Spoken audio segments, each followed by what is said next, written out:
Hi guys, welcome back to the show where we're bringing the latest in AI news and sharing our views. Listen, before we dive into it, guys, hit the like, hit the subscribe, and say hi in the comments. We're a new channel, so your support is hugely appreciated, and your support will help us grow and reach more people, and hopefully help lots of people as well. That's the aim.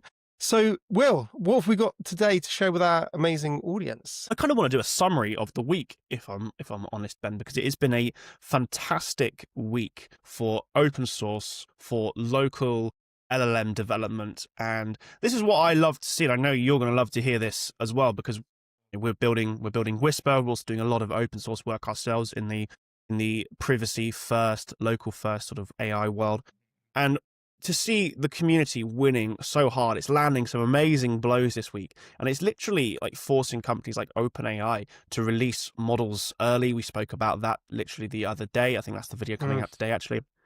And these code reds, and these are all like open source models. So I want to do maybe a brief shout out and talk about one of the big companies that are pushing frontier models out there, completely open source, completely for free, and some of the best intelligence that runs on your devices right now, on your phones, on your laptops. And yeah, that's what I want to talk about. I want to share some of that with you, if that is okay, Ben. Absolutely. I mean, I think that, I just shared with you before we jumped on here how a friend of mine is using Whisper AI, and it blew her mind when she started using it, but without the internet. And I think that's the thing, is these local models don't just create cool, like, capability of being able to use it offline, but actually fundamentally, like you touched on, it's about privacy, about sovereign AI, and these are really sort of important, I guess, deep philosophical perspectives that are important, but high level, cool. Yeah, no internet, I can use it, amazing. That's a good, that's a cool party trick.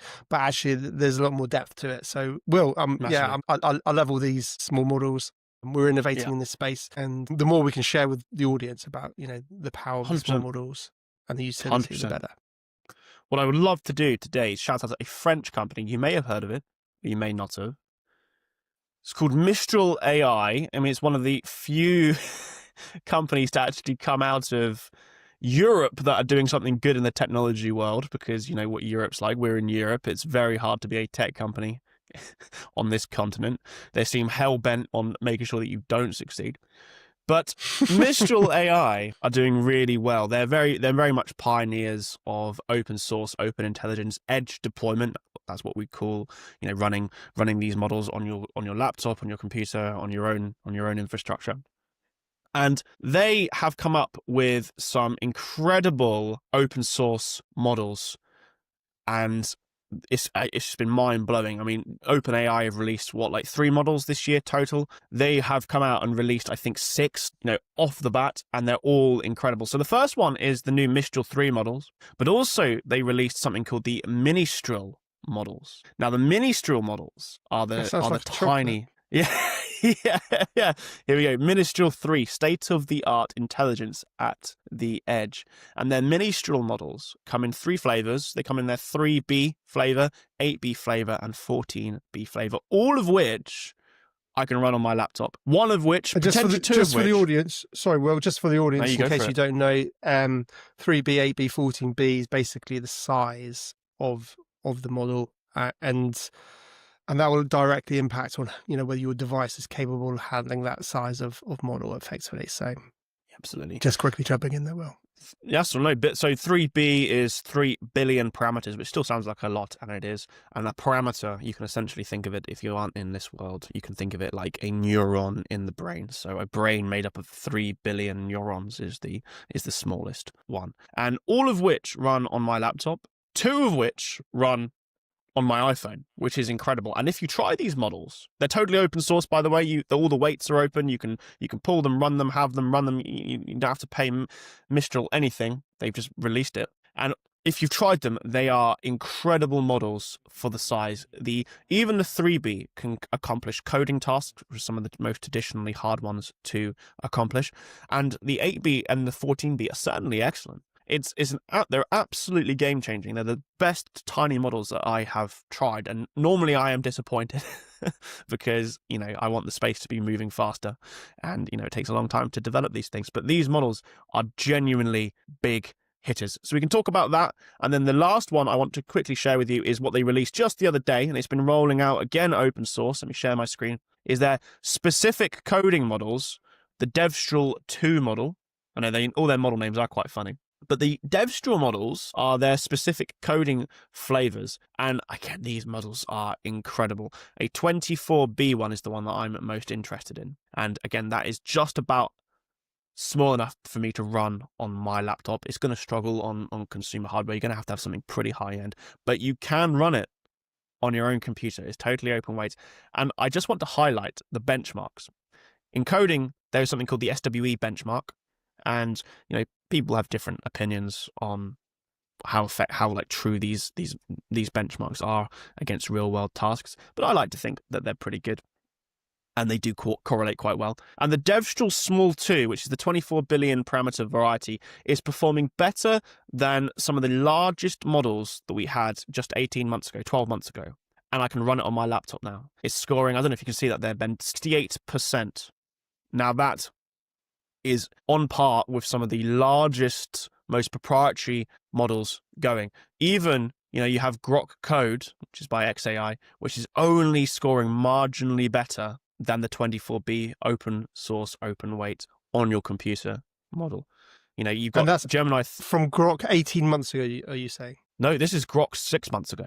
Wow. So even tighter timeframes. We used back along, we used a model called Claude Sonnet 3.5 by Anthropic. 3.5 was a great model at coding. It was a lot of people's first dips into sort of proper agentic coding. DevStral Small 2 is better than that by almost 20% on this benchmark. It performs hugely better at coding tasks. Wow. And Claude Sonnet 3.5 required data centers, it required subscriptions, it required you to API in. Now you can run you can run a model that is 20% better on your laptop today.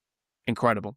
Even Gemini 3 Pro. Yeah, sorry, even Gemini 3 Pro, which was released only a few weeks ago, and Claude Sonnet 4.5, they're scoring less than 10% better than this 24 billion parameter model. It's a huge win for open source, and I actually think these frontier model providers are going to start to shit their pants, because going are the days where you need an API, you need a subscription. You can just download the model and you can run it. I demoed just the coding ones there, but again, the Mistral models, you can use them for blog writing. They're very effective at that, and anything. It's just a huge win, and I thought, we've got to celebrate that being in our space. So anyway, that's what I wanted to talk about.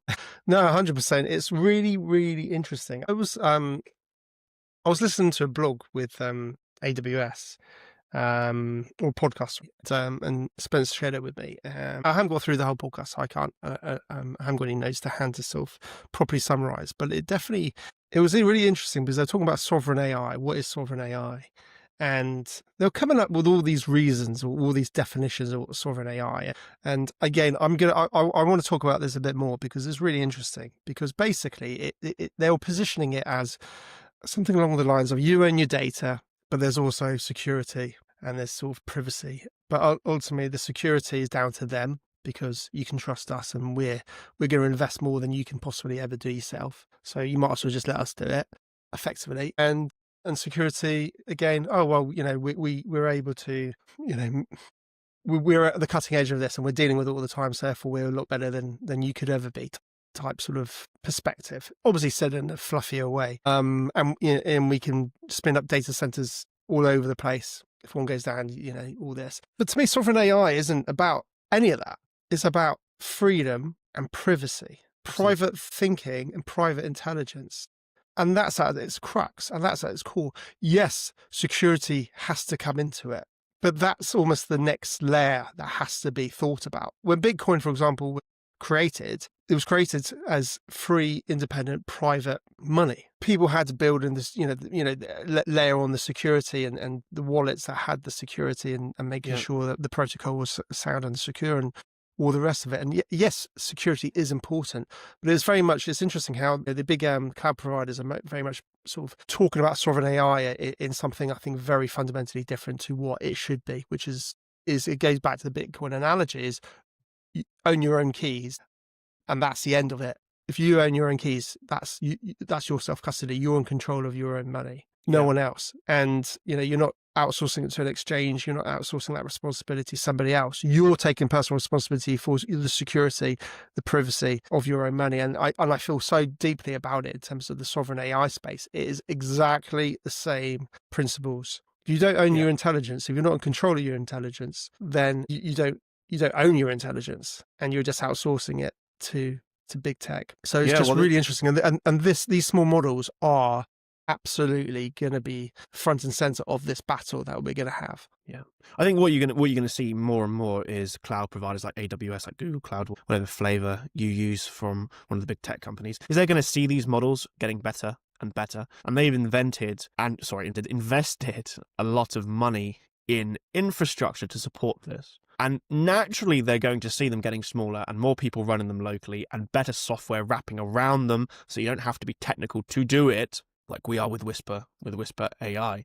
That of course they're going to come out with a lot of arguments here, trying to say this is what sovereign AI is. These are the benefits of using cloud providers, and of course they're going to do that. I think you can negate almost every argument that they have there by just, well, it's on my computer. There you go. The end of discussion. That is self-sovereignty by definition. Encryption is one thing. Okay, I don't need to encrypt it if it's on my computer. It's done. It's on my computer. Security. Well, it's on my computer. What I don't need. I've got bigger problems if my personal computer is being hacked. It's not the technology itself. Yes, you may need some security, I suppose, when you're thinking about downloading these models to make sure that these models are not malicious and not doing the same things. But that technology will also come, as it does with software. You free download software, and you're okay. Almost every argument that a cloud provider can make about why it's better is slowly being negated and will just be irrelevant because you can just run it on your computer. You can choose. But it's going to happen more and more because they're going to have to rethink their business models because they've invested so much in this. Well, I mean, it's interesting because I'm writing about these sort of topics at the moment with my sort of essays, and it's interesting because when you look back, it was personal computers. The computer was your personal computer. What you did stayed on the computer, your device. And then slowly, we outsourced it to the cloud. And the cloud have effectively captured it for convenience, for speed, for scale. And I get all that. Yeah, exactly. So it's interesting. I think there's going to be a full circle. I think there is still going to be I don't think ultimately it's all going to be on device. I think it's going to be a combination of users choosing what they do on a device and then choosing what they use the cloud for, what they use the internet for, and maybe being in more control of what is shared, what data is leaked, and all the rest of it. So I think that's the interesting future that we're going to sort of eventually sort of lead to. Well, that's the future we're building. Yeah, naturally. I think certainly what will happen is all these models eventually, whether that is in 1 year, it feels like it's been accelerated this last couple of months. Whether it's in 1 year, 2 years, 3 years, 10 years, there's going to come a point when every model runs on device. You're not going to have to worry about a cloud provider for the model itself. It's going to be about the software that wraps it and building great products around the models that you can run on your device. There is going to be a point in time where you're not going to notice any difference between what you've got now, and it's already arguably there in some use cases, between the Frontier ChatGPT 5.2, which was just released, and what you can run on your phone. I mean, we've just already been demonstrated today with DevStral B, a model that runs on my laptop, performing 20% better than that was considered state of the art. Everyone was amazed and wowed by it as of months ago. I think Absolutely. There will always be a place for cloud. Sorry, mate. No, you go. No, I was going to say there's going to always be a place for cloud, but it won't be for hosting models. Unless, of course, you need to distribute it across enterprises and things like that. But again, own cloud, company self-sovereignty will be the important thing there. For individuals like you and I, won't need it. No, absolutely. And the marginal gains, the differences, like you said, I think all the models will converge and there won't be a huge difference in performance, and they'll get smaller and smaller. It does beg the question of, and we've talked about it before, what that looks like for all this investment they're putting into data centers and consuming huge amounts of energy and capital costs. So again, we've talked about that. I tend to, my instinct is it's I don't know, it could just blow up at some point, but we'll see. Well, I don't know. It's just, it doesn't add up to me. And we talked about in one of the previous videos, the investment cost is so extreme that you just think, well, how is that ever going to be paid back? And I don't think it is. So we talked about that. We won't go on about it before. But yeah, so interesting, really interesting. Well, I think this is the Exactly. next sort of evolution of AI is definitely on device. It's sovereign AI, and this is the future. If you care about privacy, you've got to be waking up to this. It's been a very, very exciting week for open source AI, and I think it really is starting to paint the picture that we've been talking about, but without really, we're saying it's coming. You know, it's really painting the picture of what it actually looks like. Because I know, Ben, I'd urge you to use the models as well. Just remember how small they are when you run them.